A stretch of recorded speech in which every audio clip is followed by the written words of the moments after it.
dois dire que les plateformes d'ONG au niveau national qu'international traversent malheureusement de nos jours des défis similaires qui sont des défis en termes d'innovation et de capacité à répondre aux besoins de services à offrir à leurs membres, d'une part, et d'autre part, le défi de financement durable, institutionnel pour leurs organisations. Today we see a lot of NGO networks and NGOs really struggling to access long-term predictable funding. Funding that can cover core costs, funding that would be renewable, funding that allows them to carry out some of the core activities of civil society, including capacity development, including work around advocacy and lobbying. In addition, we have a lot of challenges for local NGOs and national NGOs in particular that can be very practical. It can be challenges in terms of bringing the co-funding that might be required.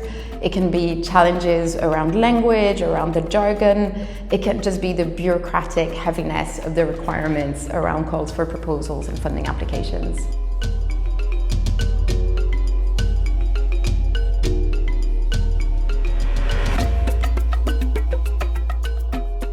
The core is our ability to diversify resources, and at the heart of that has actually been to call on our own resources, to look within the members of Interaction, their willingness to pay and fund us, and their willingness to have an entity that helps coordinate their learning, their advocacy, and so forth.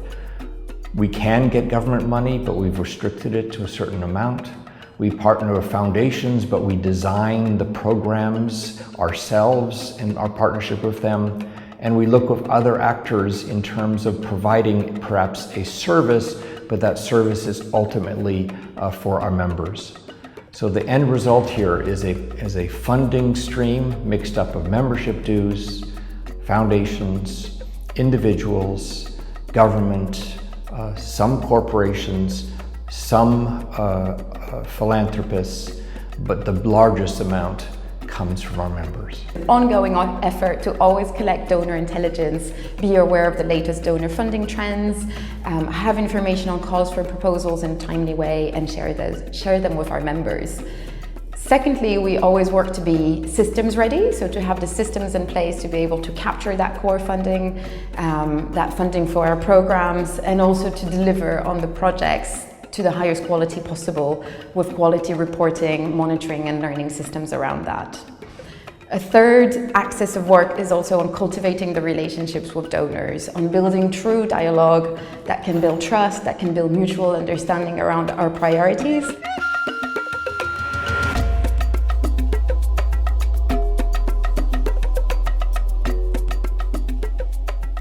I think that the institutional donors should fund civil society platforms, but they should still allow the platforms to have that flexibility to hold the government to account as well, and so that's quite a fine balance. Dans un deuxième temps, je pense qu'il y a un travail de plaidoyer à faire vers les partenaires institutionnels pour que ces partenaires comprennent la nécessité et l'importance du rôle que jouent les plateformes pour leur accorder des financements institutionnels, gage donc de leur survie et de leur pérennité et pouvoir continuer le dialogue de politique et les services aux membres. So we need funding for this ability of civil society to organize itself, funding for our ability to have a voice, and that needs to be done in a more equal partnership manner than has been currently done.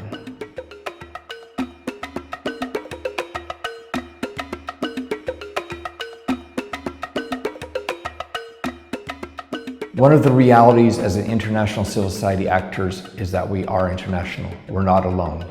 The reality of solidarity coming from overseas in any direction.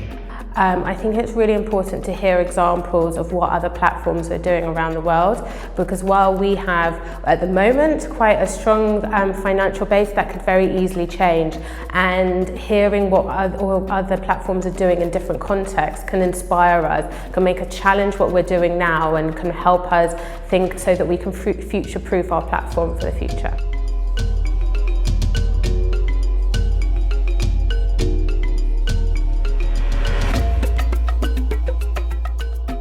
Cet outil, s'il n'existait pas, il fallait le créer parce que les organisations non gouvernementales à la base ou leurs plateformes ont tellement le nez dans le guidon qu'elles n'ont pas suffisamment de recul critique et de temps pour s'adonner donc à des analyses et à la conception d'outils stratégiques pour répondre donc à l'épineuse question de la problématique du financement.